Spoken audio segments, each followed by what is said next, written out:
Yo guys, this one is a serious watch. Like, tell me, this doesn't look out of Predator or Alien films. This watch from CIGA Design looks rad. Okay, I have some interesting and even some polemic information to share, but come on, tell me, this doesn't look out of the Predator franchise.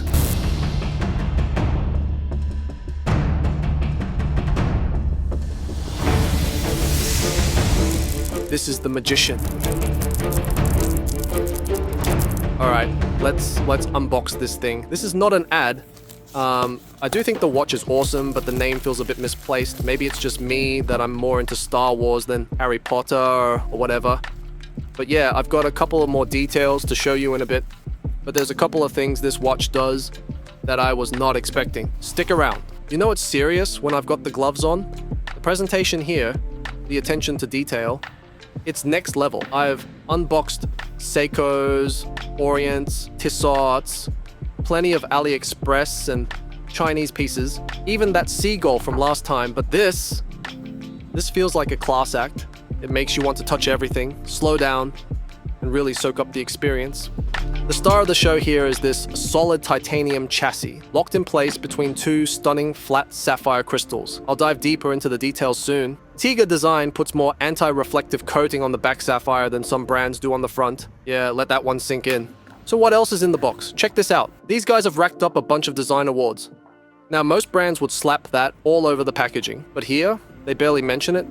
And in the backstage, the thing is, these aren't made-up prizes from someone's cousin or bought off a little blog. These are legit, big ones. To me, that says a lot. Here's my rule of thumb. If the first time you hear about an award is from the brand's own marketing, chances are it's either fake or meaningless, but that's not what's happening here, yeah? The center module is seriously well made.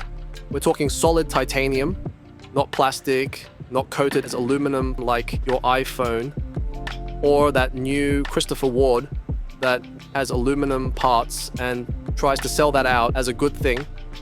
This is high precision machining, and you can feel it. It measures about 39 millimeters across, 11 millimeters thick, and weighs just over 70 grams on its own.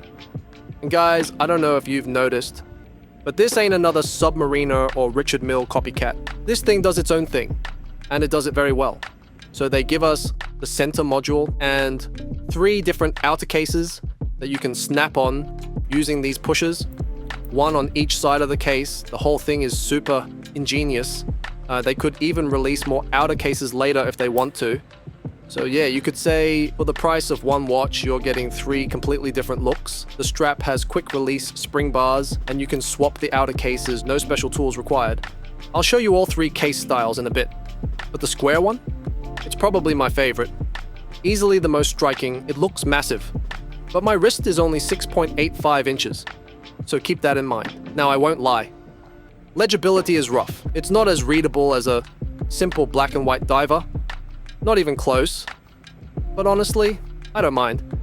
This feels more like a concept piece, like functional art. And yeah, skeletonized watches always suffer from that issue, but at least this one isn't trying to be a daily or blend in as a GADA. It's bold, weird, intentional. It knows exactly what it is. Now, this is the most science fiction looking case. I like it too. I think the round one is the most understated and simple. The square is bold and striking. And this one?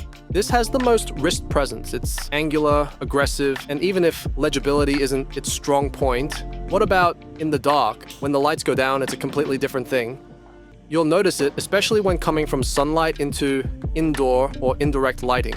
The area of LUME application is super small. If I'm honest, it's underwhelming, especially considering how strong the LUME itself is. I can only imagine what this could have looked like if they applied that same LUME in more spots. I know it's intentional. I don't think it's a cost-cutting thing or a mistake. I'd just like to see more of it. In pitch black, you can't see much. No numbers, no markers, just the hands. So yeah, love it or hate it, the design here is super strong. You don't get real awards by doing the same as everyone else. This has a kind of steampunk vibe. It actually reminds me of the aesthetics from Bioshock Infinite, if you remember that game. It feels like a vision of the future made from the past, where everything has a purpose and nothing is just decoration. Now take the movement, for example. They could have just dropped an NH70 or some seagull, for example, but instead they built their own thing, and everything that looks like metal is actually metal.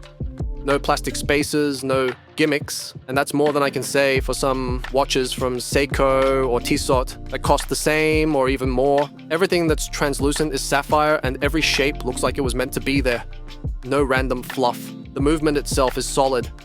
8 beats per second, 40-hour power reserve, 26 joules, and easily the best finishing I've seen from them. Even better than the premium Miyotas they use on some of their other models. Like, look at this one. That's a great movement. It just looks very good. But this looks just better. Alright, let's take it outside. Guys, you have no idea how much time I wasted trying to film this bee landing on the watch. I even put a bit of sugar water on it. Seriously, you can't imagine.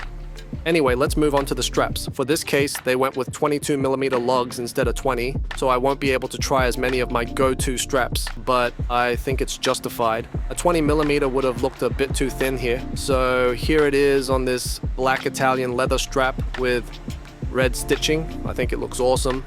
More on the dressy side. Personally, I wish they had included more strap options, especially some nice leathers or a metal bracelet, and here it is on suede. Not my favorite, to be honest. I don't think it matches the vibe of the watch at all. But hey, maybe you like it. Another detail, even though legibility isn't great, it's not a complete mess either. They've finished the metal in a way that even when the whole thing is lit from all angles, just a subtle tilt of the wrist is enough to pick up the hands against the background. After a few days using it, I can always tell the time at a glance, and it works better than you'd think. Okay, what else? Besides that, it doesn't have a screw-down crown or case back, so you won't be diving with this.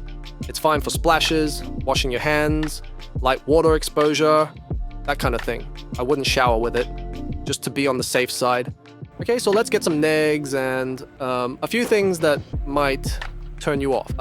After the trick to read the time, legibility isn't awful, but it's not a strong point either. And that's kind of by design. Same with the LUME. It's powerful where it's applied, but there's just not much of it. No markers glowing, no numbers, just the hands. It gives you a cool effect, but don't expect full LUME party mode. It also doesn't have a screw-down crown or case back, so I wouldn't jump into the pool with it. You know, the strap width is 22mm, which gives it a solid presence, but also limits how many straps will actually suit the look. I think each strap looks a bit generic. They could make more bold strap designs, more leather or metal options in the box, or sold separated, but for this watch, and here's the thing, this isn't for everyone. Honestly, it's less of a traditional watch and more like a piece of modern art. It feels like something you'd see in a museum or as part of an industrial design exhibition. Think the Arcane series, something like that. It tells time, sure, but that's not the main point. I honestly think it's awesome. Totally recommend it. There are already a million watches out there that all look the same, so it's refreshing to see a brand dare to be different. I'll leave links below to their website, Amazon, and AliExpress if you want to check it out. Thanks for watching and for all the support, guys. I'm out.